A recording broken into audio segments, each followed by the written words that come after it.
morning, dear hearts. We are now at lesson 196. It can be but myself I crucify. It's this is a lesson that I think for many is a real game changer when understood. The lesson starts by telling us when this is firmly understood and kept in full awareness, you will not attempt to harm yourself nor make your body slave to vengeance.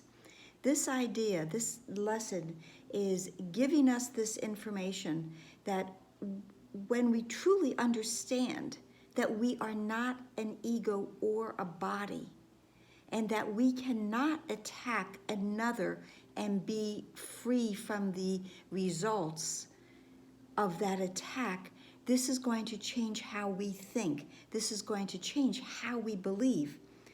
It says, you will not believe you are a body to be crucified, and you will see within today's idea the light of resurrection, looking past all thoughts of crucifixion and of death to thoughts of liberation and of life. It can be but myself I crucify, because even though I think I'm attacking someone outside of myself, by this point in our course, our curriculum, we know there isn't anyone outside. There's no one out there. It is only myself. So I attack me and wait for the other person that I think I'm attacking to feel the vengeance, to feel the punishment. But I'm the one that will feel it. This lesson says it is but willingness for what would seem to be 1,000 years can easily be done in just one instant by the grace of God. In accepting this idea, we don't need time. We just need willingness. Accept this idea, and 1,000 years can be saved for us through the instant of acceptance and by the grace of God. This lesson says the dreary, hopeless thought that you can make attacks on others and escape yourself has nailed you to the cross. And this is really looking at the teachings of so many religions about the nature of God and how salvation happens. So many have been taught that salvation, freedom, resurrection, rebirth, many other synonyms for this, only happens through pain. But we are learning here that I cannot attack and be free. I cannot attack. I must give up, relinquish completely this idea. It's a foolish idea, and he will not perceive its foolishness or even see that it is there. So that would be impossible to question it. So in order for me to give up this idea, I must question it. I must step outside of it for just a moment, have that willingness for just a moment, just an instant, a holy instant, and think that, can I give up this thought? Because if I do not give up this thought, if I'm not willing to give up this thought, if I'm not willing to consider the possibility of giving up this thought, I will remain a prisoner of the body, and I will continue to crucify myself. I will continue to attack, thinking I'm attacking someone, not myself, but I will feel the effects of that attack, not anyone else. But if I'm willing to truly consider that this idea of crucifixion in order to gain salvation is not real, then I have claimed the power of decision. Remember, the power of decision is my own. I have it. And it says, for once you understand, it is impossible that you be hurt except by your own thoughts. The fear of God must disappear. Remember back from lesson 70 that there is nothing outside of me. There is nothing outside of me to give me pain. There's nothing outside of me that will give me peace. All of this is coming from within. And it says, you cannot then believe that fear is caused without. And God, whom you had thought to banish, can be welcomed back within the holy mind. He never left. When we accept this idea, we get to remember God. And to remember is also to rejoin. I get to rejoin God.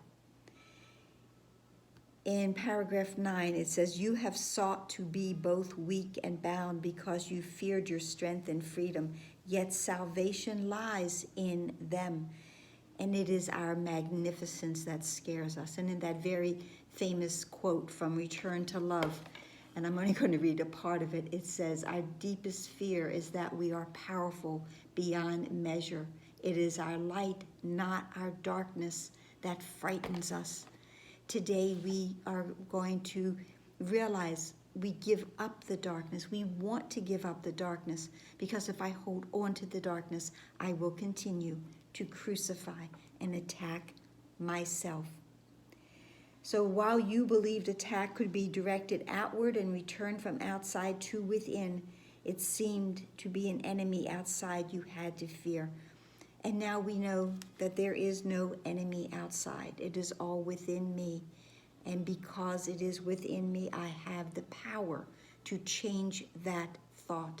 I have the power to remember God instead of believing I am a body with an ego mind that wants to destroy itself.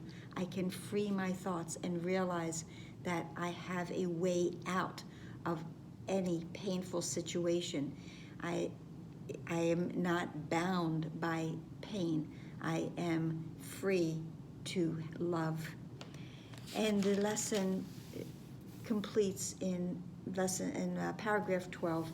It says, "There is no thought of God that does not go with you to help you reach that instant and go beyond it quickly, surely, and forever. When the fear of God is gone, there are no obstacles that still remain between you and the holy peace of God." How kind and merciful is the idea we practice today. Give it welcome. Realize it's only me I crucify, and I am ready to give that up. I am ready to remember God. I am ready to remember myself, who I am as the sinless, guiltless, perfect child of God, in whom He is so well pleased. So today's lesson, when we read the title, might seem to be very daunting, and I'm not sure I want to read this or do this lesson. But as it completes, we see the joy and the magnificence and the strength and the power and the uplifting that it offers us today, that we can make this choice. We have the power to decide, and today we will decide not to crucify ourselves any longer. So I hope that helped. Please like, please share, please subscribe, please comment, and please pray and be here tomorrow, because it is this is such a beautiful section of lessons. And again, if we go back to the introduction to it, these are lessons that are really narrowing our path to bring us home, to give us the awareness of how we do indeed remember God and leave the body form identity behind. It is not who we are. Have a beautiful day. Namaste.